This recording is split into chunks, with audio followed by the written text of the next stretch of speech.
DFT for the first time. We're super excited about that. Especially thrilled that we'll be able to do something in partnership with the Detroit Design Festival and to be presenting you Stephen Hobbs direct from South Africa today. For those of you who have absolutely no idea what the Penny Stamp series is, just a brief introduction. My name's Christina Hamilton. I'm the director of the series. The Penny Stamp series is a free program that's offered through the University of Michigan Stamp School of Art and Design, which happens on a weekly basis for free to the general public at the Michigan Theater in Ann Arbor is our home, typically. We look to present creators and innovators as a way for our community to connect directly with creative leaders of today. So we have a series of special events happening in Detroit this fall. This is the first of 4.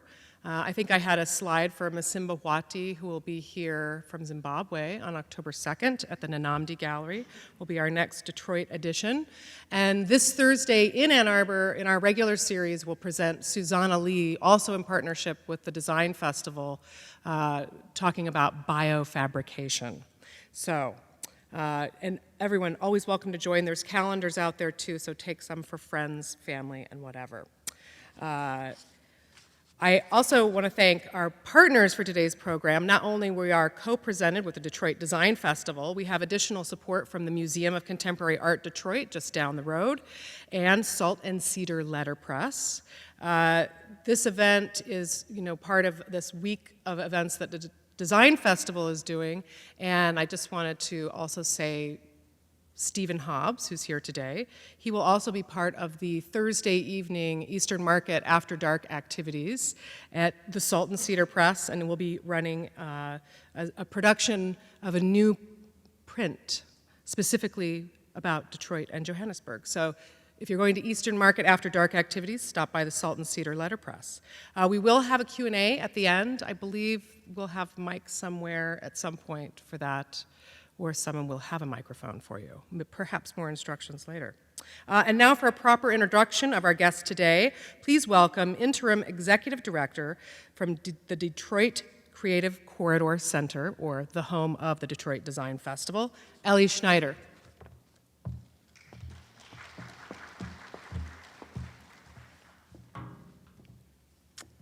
Good evening, everyone. As Christina said, my name is Ellie Schneider, and I'm the Interim Executive Director at the Detroit Creative Corridor Center. On behalf of our organization, I'd like to welcome you all to the 2015 Detroit Design Festival, North America's Festival of Independent Design. It has been a pleasure collaborating with the Penny Stamps lecture series to bring Stephen Hobbs here to you today for this important conversation on the role of human-centered design in the urban environment. While lectures and panels have always been a part of the Detroit Design Festival, this is the first year that we sought to curate and concentrate these activities in order to identify themes among the conversations happening here and to maximize connectivity among the people having them. We put a call out to the community, worked to collaborate with our partners in higher ed, and also coordinated with a number of our industry and community-based partners to put together a lineup that is truly world-class, highlighting a number of leaders from Detroit's design community, along with representatives from 9 cities and 5 countries all over the world. Throughout the day, we hosted several conversations focused on the role of human-centered design and the role it plays in the development of our urban areas. Our guest tonight has traveled all the way from South Africa to share his perspective on this important topic, and we are honored to have Stephen Hobbs here as a keynote speaker for our Design Plus community programming. An artist who utilizes videos, installation, photographs, and sculpture to examine the precarious state of cities undergoing radical physical change, in many ways, Stephen's work is a response to cities and spaces that are not human-centered and are even in many ways hostile to the people and the communities that inhabit them. We are honored to have him in Detroit for this lecture, as well as his collaboration with Salt and Cedar Letterpress that will be taking place later this week in Eastern Market After Dark. And with that, I would like to invite Stephen to the stage.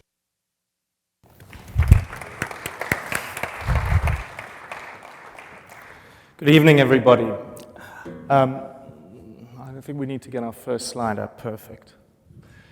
Indeed, I'm Johannesburg born and bred, and I'd like to start with a comparison between our city grid and the grid of Detroit that you are obviously all too familiar with. What is particular about this city, of course, Johannesburg, is that south of its highway system, what we have is an extensive gold mining belt. And I think probably an important fact to share with you is that, I guess, in terms of a point of comparison between Detroit and Johannesburg, Johannesburg around 1930 to 1960 was the fastest growing city in the world, attributed to at least a quarter of the world's gold deposits in the ground. So the rapid growth and the expansion of the city is intrinsic to the kind of the survey that I'm going to look at tonight in terms of densities, in terms of a kind of collision of politics, of colonialism, of apartheid, dismantling of human rights, and so forth. This is a somewhat ironic image, a rainbow over Johannesburg's famous flatland, probably one of the most violent parts of the city of Johannesburg, Hillbrow. I'm just going to talk you through a selection of images that kind of stem from the 90s when graduating from Wits University with a fine art degree, I very quickly became involved in the Market Theatre Gallery, formerly a resistance space under the apartheid era, in conjunction with the theatre, hosting black artists, black playwrights, and so forth, somewhat illegally, and publishing their works. Post-94, when we enter into our first year of democracy, the cultural boycott lifted after 30 years on South Africa. As a young man, some 20 years old, the city of Johannesburg was at its apex of kind of transformation in terms of white flight that had preceded 94 around the late 70s, early 80s, and starting to look at what kind of chaos was left in the wake of that.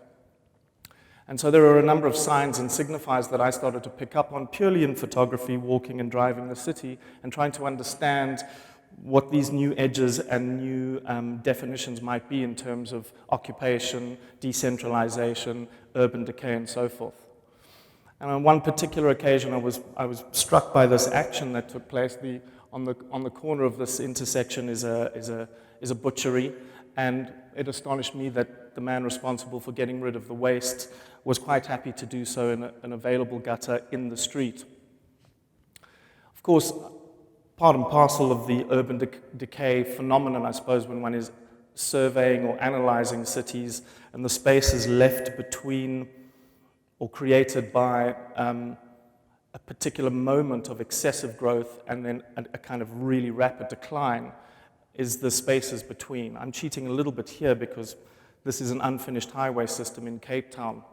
But because I travel around cities all over and travel to many cities around the world, the issue is to constantly look at those gaps and see if there are the relevant ironies or contradictions that help me to make sense of my own city. And to skip to the East Coast, this is New Year's Day, 2005, in KwaZulu-Natal, city of Durban. These beaches, of course, are now occupied by predominantly black people. If you'd backtrack to 1985, these people would not have been allowed to be anywhere near these beaches. So there's a kind of revelry and celebration taking place en masse that poses some questions for the management of cities and the management of space and safety and control. But there's another more insidious undercurrent to this type of image, and that is the threat to those who previously enjoyed their exclusive access to those spaces.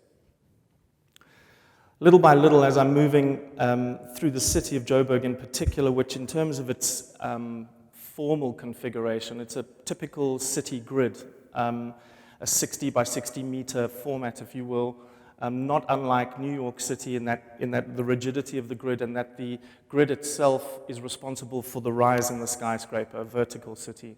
And what I started to look at was the relationship between glass curtain buildings and concrete buildings.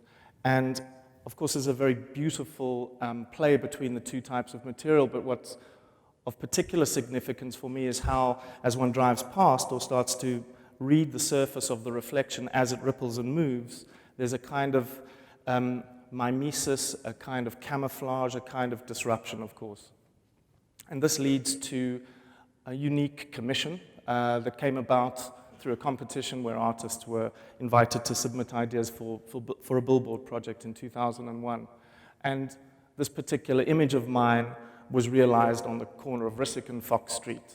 And what was quite beautiful about the placing of the image was that it was in close proximity to the Rissik Street Post Office, which was one of the first buildings built by Paul Kruger's Dutch architect. And the clock tower here is wrapped in the background for long-term preservation. The title of the piece, Signs of a Transforming City. Of course, the modernism inherent in the glass curtain building reflects a very solid subject being a reinforced concrete building, but the dematerialization on that grid is for me metaphoric and symbolic of the dismantling post-94 of the grid of the city of Johannesburg.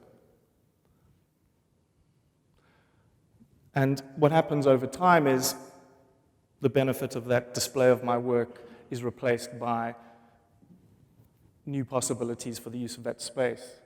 I think that what was ironic, and I don't have any references to it now, but Johannesburg circa 1994, formerly a great mining town with incredible deco buildings, great modernist buildings, great Edwardian and Georgian era buildings, is inundated with to let signs. And what's interesting about this particular site is it continues to remain unoccupied. A very discreet and intimate little synagogue in an Afrikaans named street, Mooi Street, Mooi meaning pretty or nice street, loses its Jewish congregation probably around the late 80s, early 90s, and becomes a vacuum for another type of use. In this case, a television and a CD and hi-fi repair store.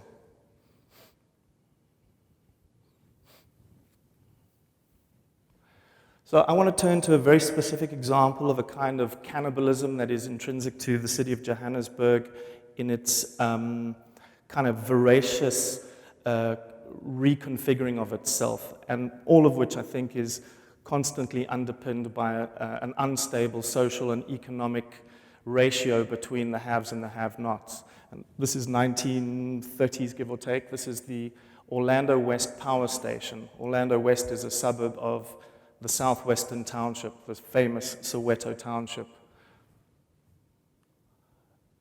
That gives you an idea of what the layout of the township looked like. Here's the power station, its cooling towers and so forth. The cynical and revolting reality of the placement of that power station is that it in no way services the township that it's adjacent to. It's supplying power to the city of Johannesburg. This is an idea of its interior. A popular response to the cooling towers some 15 years ago. There is the image doesn't show it now, but shortly after these murals were painted, a bungee rig was created across there, and it's possible to bungee jump there and inside the cooling towers.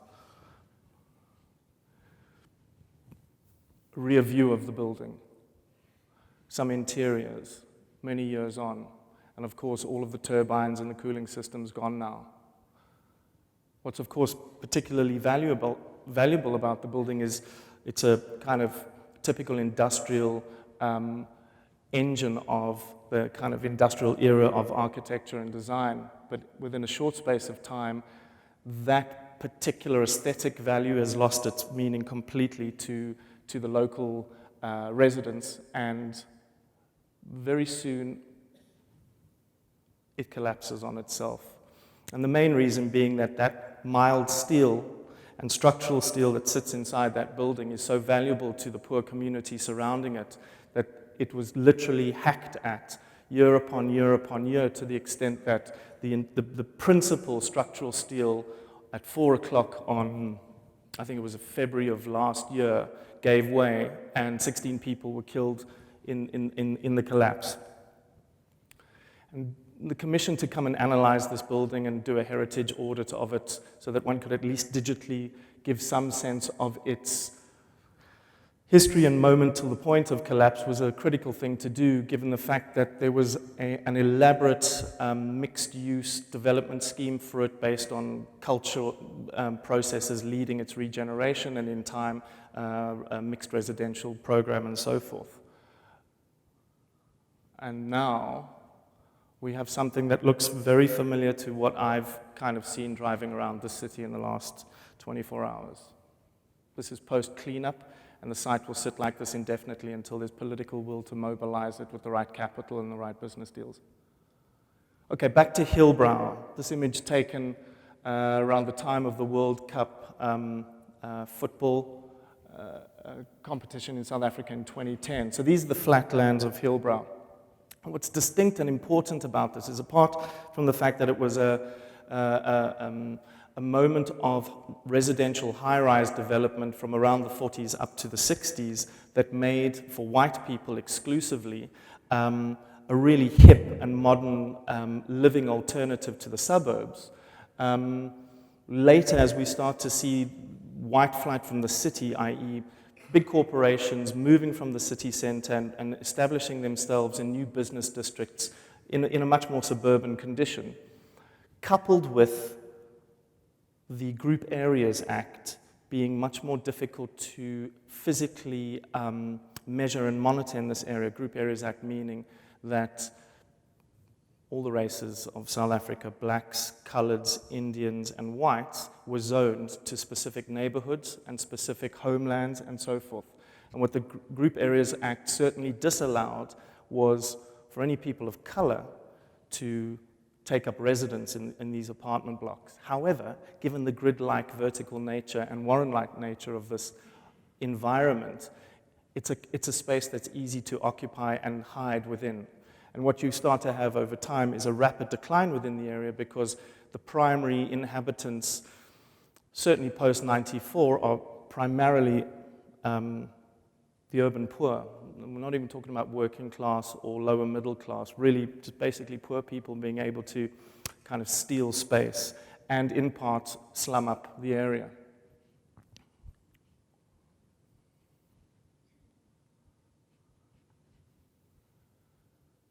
So these are bleak images, I know, and I'm painting a horrible picture at the moment.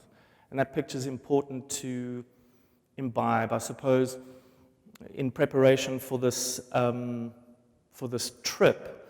I did a quick survey, Detroit Urban Decay Tours or something like that, and 10 pages of Google image searches just throw up some of the most shocking images of architectural decline, and I literally felt attacked by that kind of bogus summation that the Google bots managed to gather for you in terms of some sort of like a snapshot survey of just how dramatic things got in the city.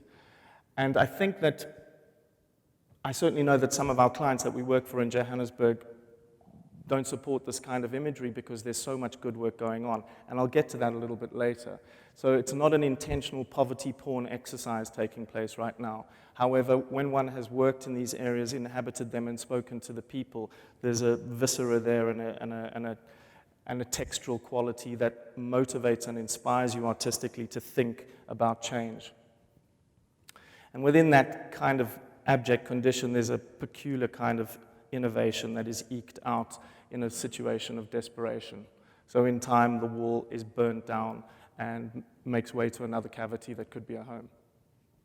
Okay, so the city of Johannesburg, around 94, so the changeover between white apartheid power to an entirely African-run governmental system and all the municipalities following suit, didn't exactly have a successional strategy. In other words, there wasn't a transference of knowledge. All of the white apartheid employees effectively weren't able to hand over their knowledge to the new order, and so there was a complete collapse around 94 to administrative collapse until about the early 2000s. And within that collapse, there's a need to create a kind of radical reordering mechanism. And I'm referring to that as the Red Ants. And the Red Ants are the very hostile arm of the city of Johannesburg employed to forcibly remove squatters, illegal residents, and people who are just not paying their rent. Now, I think the images speak for themselves in terms of black-on-black violence, which doesn't seem to make sense when that is all that was spoken about in South Africa or internationally about South Africa in the mid-'80s, a kind of manipulation of the politics on the ground or the condition on the ground. But these images are strong, and when I look at an image like that, I wonder what the difference really is. And those are apartheid policemen beating Africans in the townships. And these images are taken from the Apartheid Museum, stating it like it was. And of course, this would have been a normal condition in South Africa in the 50s. This is how you enter the Apartheid Museum. This would have been a typical military vehicle or police vehicle that would have been used to enter the townships, and obviously it was derived from the military to begin with. The title for this talk is Defensive Architecture, and that was short, that was abbreviated. It was Bunker Mentality's Defensive Architecture. I think the bunker mentality point for me at this point in the presentation has to do with how difficult it is to live in South Africa, celebrating 11 official languages, celebrating multiple ethnicities, incredible tribal diversity, and yet kind of all of us trying to work out our place in all of that because we're not all speaking 11 official languages. We don't all identify with or even begin to understand how to gain access to certain ancestral, modern, tribal conditions or practices. Okay, bunker mentalities, what does that mean? It means that I suppose we have to fence ourselves in. We naturally, instinctively, or because of trauma and anxiety and racism, opt for this. And this is the incredible system of private security that operates throughout our country. There we have the South African Police Force. But any number of these companies are trained guys from ex-South African Defence Force military gentlemen who would have just taken their skills from the army and taken it into the private world. And this, I suppose, a bit like the image I was referring to of calling up images of urban decay in Detroit, is not an exaggeration. Everywhere you drive, everywhere you turn, in privatized Johannesburg, there is signs of control and order. So what are we looking at here? Typical gated communities, walled cities, buffered by golf courses, lots of gates. It's great. And the amazing thing is that developers, of course, in South Africa, and this is not exclusive to South Africa, this is a trend, I certainly think, in the West, and even in the Middle East, certainly in the Middle East, where the emphasis on our individual safety and the safety of our children is manipulated and used against us to make us believe over time that it makes more sense to live within isolated collectives, walled in and isolated.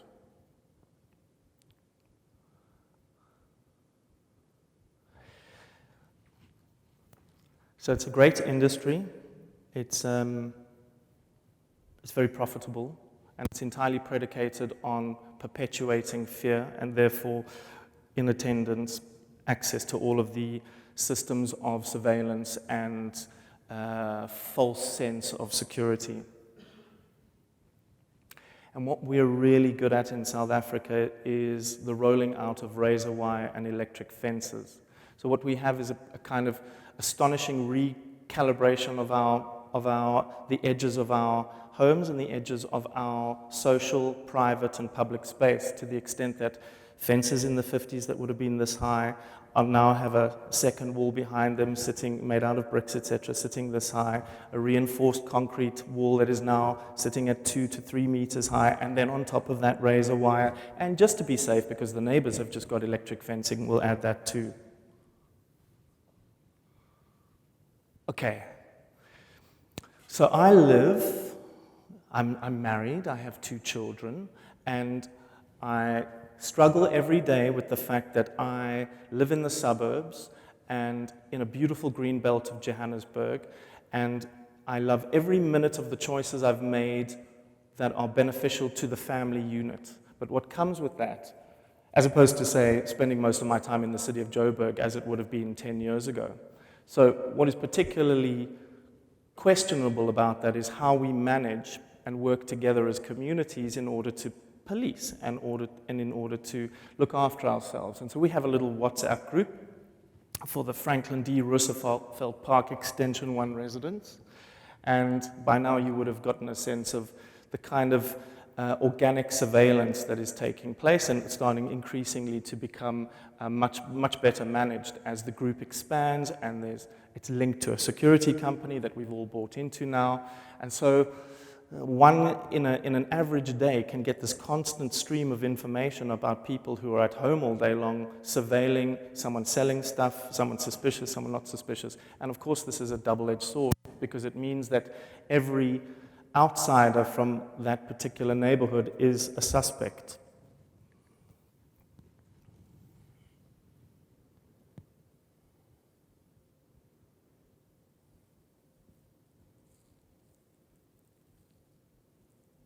Get the gist.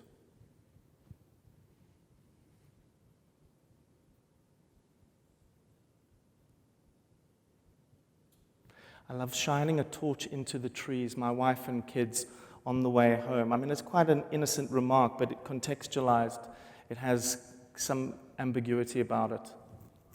There's no innocence anymore. It's fascinating. All right, these guys are really important people. These are what are known as trolley pushers in Johannesburg. One finds them throughout South Africa. They do the work, obviously, that nobody else wants to do. Those are their trolleys over there, just plastic surfaces with wheels.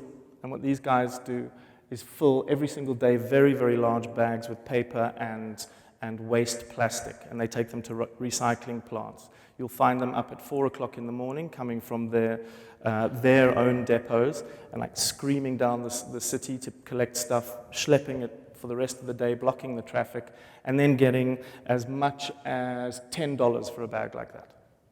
So maybe they push 2 bags a day, maybe it's $20 if they're lucky. This is the particular building within which those 2 gentlemen that I photographed kind of work out of. All right, so the inspiration for this talk and the idea of defensive architecture effectively came from an article in the Mail and Guardian, in the Guardian online, and this is a very simple, very subtle methodology of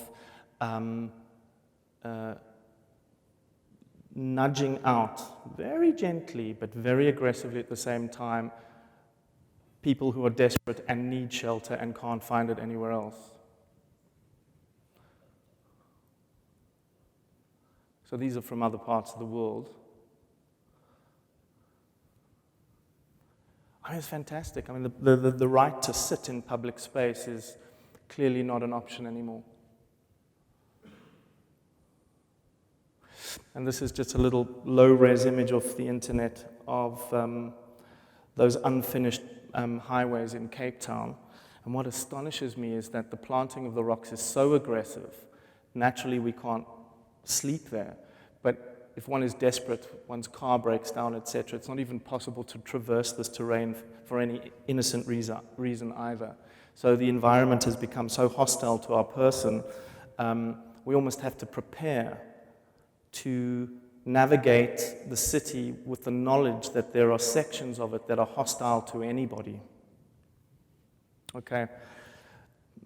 Many years ago, we were based out of the Johannesburg Theatre a large-scale theater with an auditorium a little bit bigger than this, and a number of smaller attendant theaters.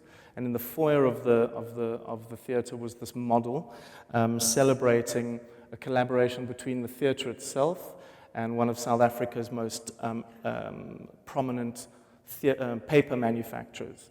And the collaboration looked at a large-scale parking lot underneath the theater, which in turn would then realize a reconfigured public space on top with a water feature and so forth, and the regreening and rethinking of the park in front of the theater. The model had been sitting in the foyer for such a long period of time, itself was starting to show and mirror the current condition. Okay. To go back to that really dirty, mucky alleyway that I was referring to in terms of the reference to, I suppose, decay and the poverty porn point. I have a company that we started in 2000 called the Trinity Session. It started as 3 artists responding to the basic fact that there was no funding in South Africa for traditional visual art, contemporary art practice, that the emphasis on the funding grants was towards socially engaged practice and education and the furtherment of skills development and all that kind of stuff. So we started this collective. We thought we'd be stronger in numbers. We went to the business world to start looking at collaborations and the way in which our services or our artistic view on that world could be of benefit at a consultative level. What, interestingly enough, came out of that constant pushing of our value into the public domain and into the private sector was, over time, a conversation with the city of Johannesburg, ourselves being frustrated with the condition that it was in, and wanting to look at public life as the principal medium that we should all be working with as a cultural outcome, as a cultural problem, as a cultural celebration, because given the kind of over-policed and paranoid psychological condition that we enter into the city with, our museums and galleries seem to be a perpetuation of that same kind of problem. You've got an extreme situation, high art, that doesn't seem to speak to the masses being majority black South Africans who during the apartheid era under Bantu education would not have been taught about Michelangelo, the Egyptians, Picasso, Mark Rothko, or whatever. So there's a fundamental disconnect between a very elite audience, which maybe makes up 5% of the national population, benefiting from the museum and gallery system, and the greater population standing in queues waiting for taxis way outside of urban centers that they're not allowed to own property and or can't afford to. So, what am I talking about? We'll end up talking to the city. In time, there's a conversation around the possibility of a 1% for art policy. This comes into being, and what I want to share with you briefly is probably one of the most significant outcomes of that early phase of thinking about art in public space, and it kind of stems from that period of looking at how SAPI was talking to the Joburg Theatre, how they were gentrifying that environment, how they themselves were contributing towards an improvement district levy on an annual basis. Some money was left over, a quorum was put together, there was a requirement for some sort of advice on a possible public art intervention, and what we warn you of is Clive Vandenberg's Earland. This is probably the first major piece of large-scale public art to be commissioned nationally around 2007. And what's significant about this object and about the subject and the theme is that the artist who won the process through shortlist competition was putting forward an idea about the city of Johannesburg before the discovery of gold. In fact, had gold not been discovered in the city at all, we wouldn't have the city we have today. We would have probably some weird extension of British and Dutch fighting out in Pretoria and other parts, but possibly Johannesburg would have just remained a veldt, insofar as there is no water there. It's 1,800 meters above sea level. It's a tough, arid environment where antelopes like the eland would have roamed free 300 years ago. What's fabulous about this sculpture is that when you stand where I'm standing to take this photograph, this gentleman will tell you you're not allowed to.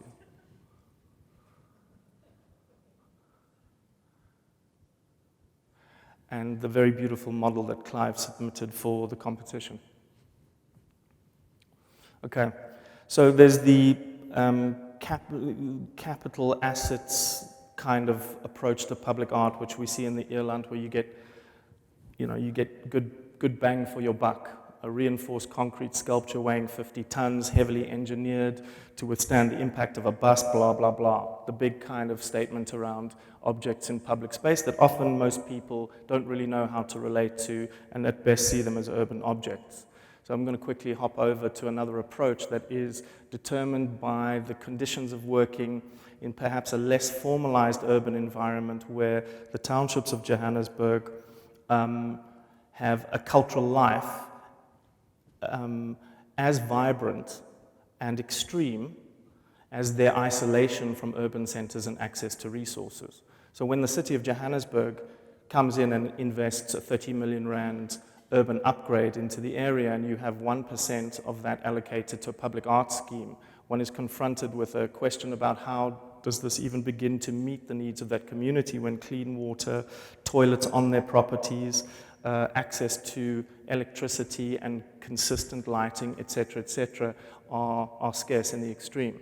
Nevertheless, one has a job to do, and the conversation in this project in Diepsloot, which is a township 45 kilometers north of Johannesburg, a good hour's drive, and very well known for the fact that it's settled by mainly foreigners, immigrants from sub-Saharan Africa, mainly Zimbabweans, Mozambicans, and so forth.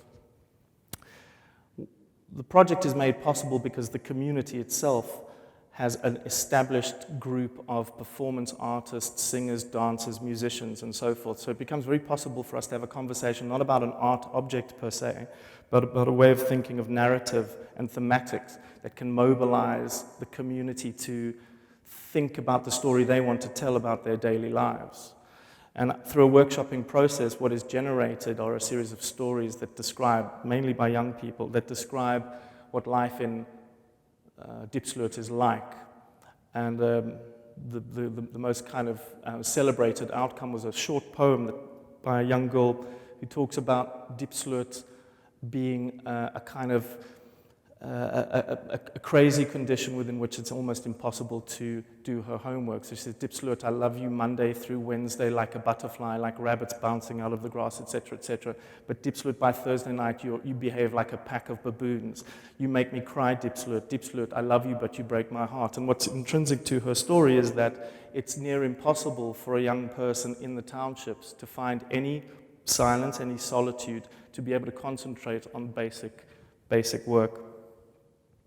What this simply shows is a parade that is generated off that poem that is used as a way to mobilize an understanding of the root of the upgrade and to get a sense of how, in fact, the artwork in time will illustrate and animate that environment. So these are the rabbits from the poem. Puppy over here is our carnival leader. These are the crazy baboons. Numeracy. What was important in the project is that we had a local partner that galvanized the kind of energy for the project, being Muzumuhle Primary School. So it was really important that that issue of literacy and learning kind of was conveyed through the performance piece.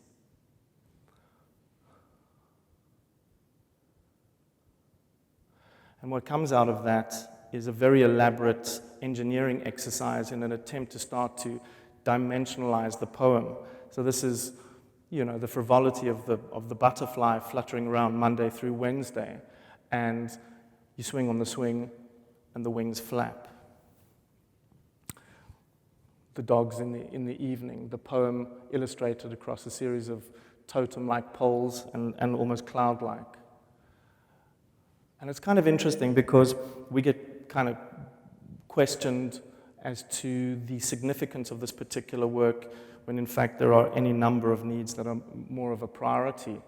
And it's quite amazing how for the rest of your life, you're going to constantly, as an artist, have to be convincing people about the significance of what you do and why people benefit and celebrate and enjoy and learn from it. And it seemed to be the case in this project that the community with open arms welcomed the process into their desire for a presence in their public domain, to be obviously supported economically and to be able to celebrate the landscape rather than the squalor that they're accustomed to in their favela-like living conditions, which are very clear to see over the fence. It's just shack after shack after shack.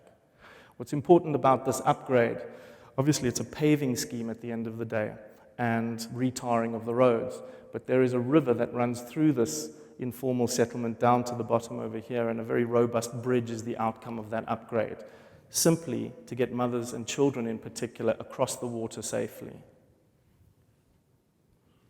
The owl of knowledge, realized sculpturally there. Okay. I have like 3 hours to talk, and I think I'm just kidding. I'm funny enough, kind of working towards the end, and I've got about 50 minutes, and I think I'm sitting at the 40-minute mark. So I might be heading towards a conclusion now.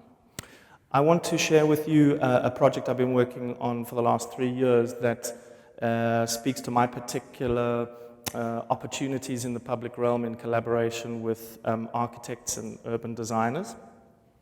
And I'd spoken earlier about the camouflage-like quality of the reflections in the glass curtains of some skyscrapers in Joburg. And that whole exploration into that kind of urban camouflage led to my own discovery of Razzle, dazzle camouflage from the First World War. So if you're not familiar with that particular era of graphic design, it was believed by the British and Americans who invented this camouflage that the disruptive patterns, it's a good slide, the disruptive shapes across the surface of this vessel would confuse the gunner looking through the periscope, attempting to work out where the most vulnerable point of the vessel was to target.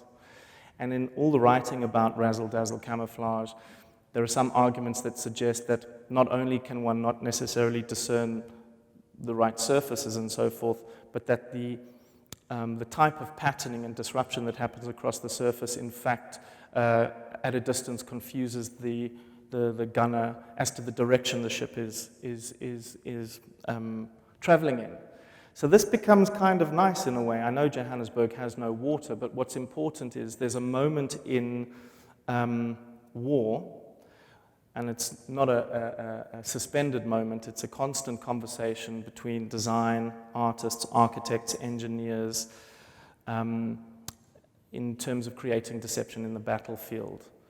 And so this becomes a trope for me to start thinking about that idea of psychological and paranoid kind of senses in the city of Johannesburg, and how that kind of impacts on the way that you move through the city, whether you choose to walk, drive in a car, drive with the window wound up, with the doors locked, with the window wound down, whether you make it clear that you lock your car after you get up, because you don't know who is or isn't watching you and doesn't want to take something from you. So how can one exist in some sort of psychological camouflage state, and how can you actually employ it in your life, in some sort of tactical way of moving through the city? So I take the inspiration of that period of graphic design and apply it to a commission with a developer in Johannesburg who's buying up a lot of old industrial buildings and starting a really unique kind of program of urban renewal based principally on a residential footprint that he wants to increase. And he's doing it through trade deals with artists.